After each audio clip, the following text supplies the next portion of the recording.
Oke, halo semuanya. Selamat datang di modul 4 kinetika enzim. Nah, teman-teman mungkin bertanya nih, apa sih definisi dari kinetika enzim?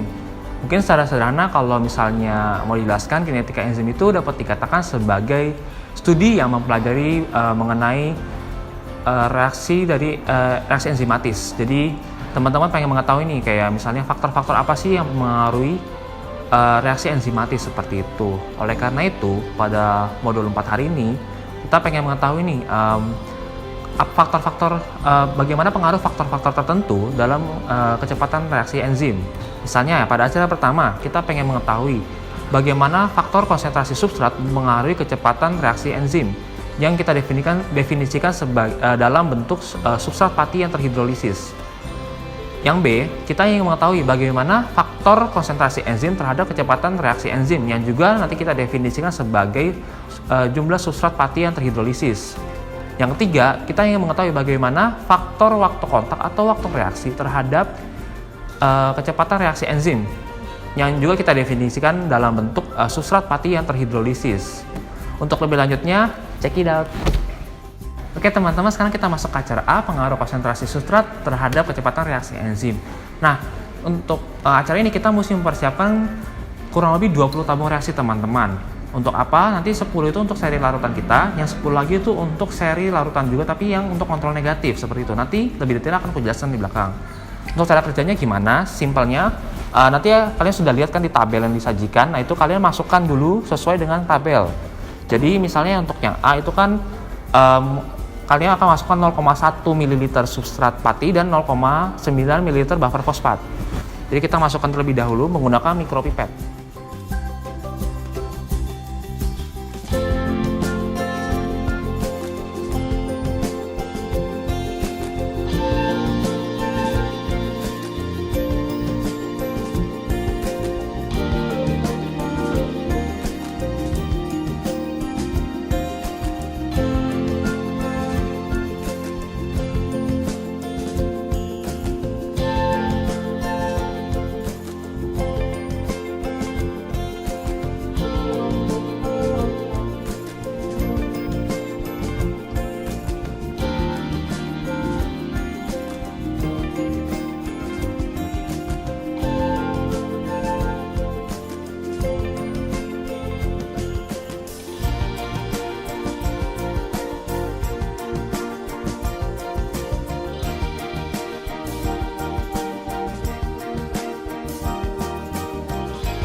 Ya teman-teman, ini kita sudah selesai inkubasi ya. Nah, mungkin kalau teman-teman yang masih bingung nih 20 tabung isinya apa aja, aku review ulang. Jadi sebenarnya 20 tabung ini isinya masih sama persis, yaitu semuanya hanya mengandung buffer fosfat dan buffer substrat amilum kita, yang jumlahnya tadi sesuai tabel yang mungkin kalian bacanya sampai pusing, nggak apa-apa.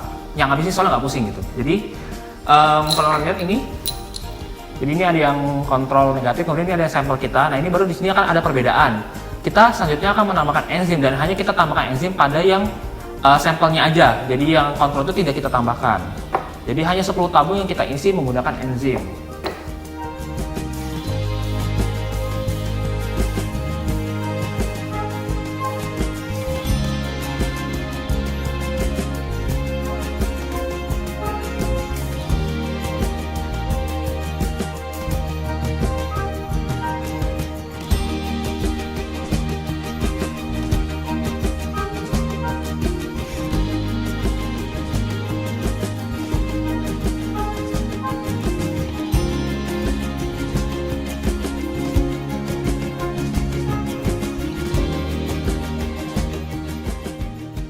Selamat pagi teman-teman, berjumpa dengan saya Lucky. Pada acara B ini, kita akan belajar mengenai pengaruh konsentrasi enzim terhadap kecepatan reaksi enzimatis. Langkah pertama pada acara B ini, kita adalah memasukkan substrat pati sebanyak 1 mili ke semua tabung reaksi. Ini adalah hal yang membedakan dengan acara A yang sebelumnya. Jika acara A sebelumnya ada perbandingan konsentrasi yang berbeda, sedangkan di sini kita substrat patinya itu kita jadikan sebagai variabel tetap, yaitu dengan volume 1 mili.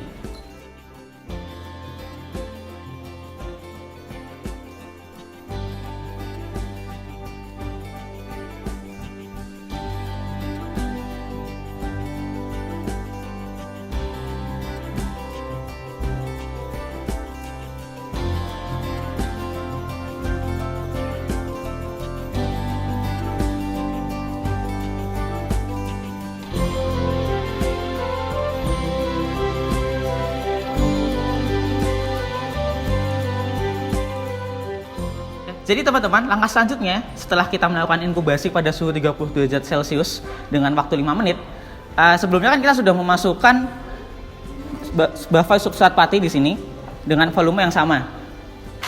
Yang membedakan di sini adalah kita nanti akan memasukkan variasi volume enzim dari 0,1 mili sampai 1 mili pada masing-masing tabung. Itu adalah hal yang membedakan acara A, B, dengan C.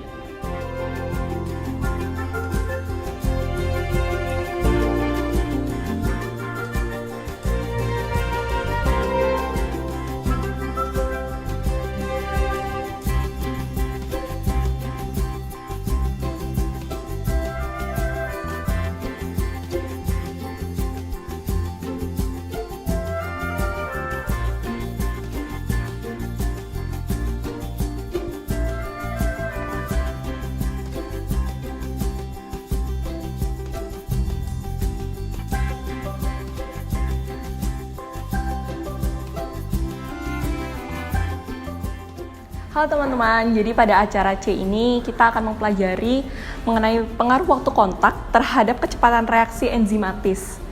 Jadi pada acara ini variasi perlakuannya adalah perbedaan waktu kontak enzim dengan substrat yang dilihat dari waktu inkubasi. Nah, jadi di sini sudah ada beberapa tabung reaksi dengan label mulai dari perlakuan waktu kontak 0 menit hingga 30 menit.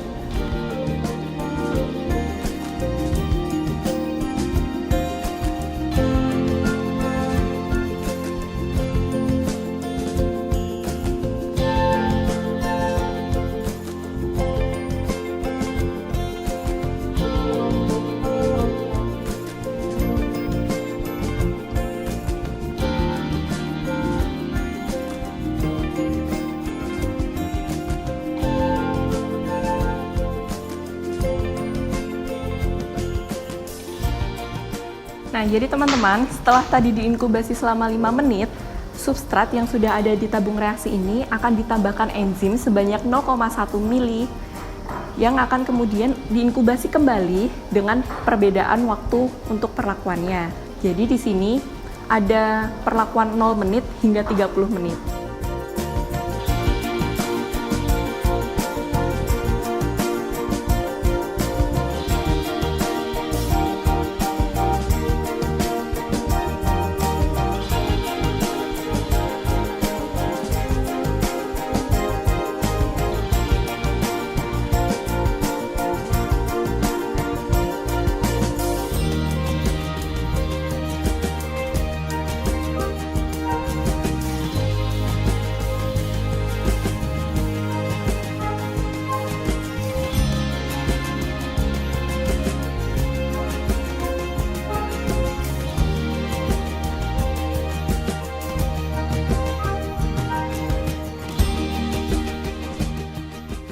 Jadi teman-teman, setelah tabung reaksi yang tadi diinkubasi, selanjutnya kita akan menambahkan reagen warna iodin sebanyak 0,5 mili di setiap tabung reaksi untuk mengetahui konsentrasi sisa pati yang ada dalamnya.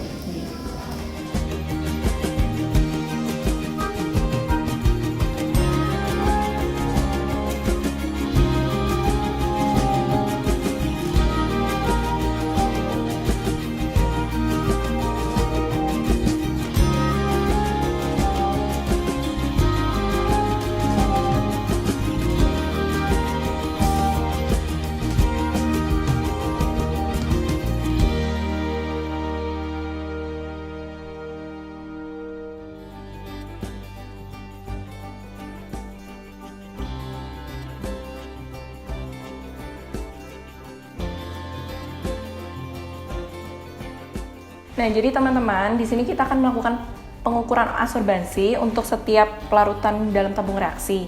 Nah, di sini ada larutan blanko yang berisikan aqueous dan juga reagen iodin.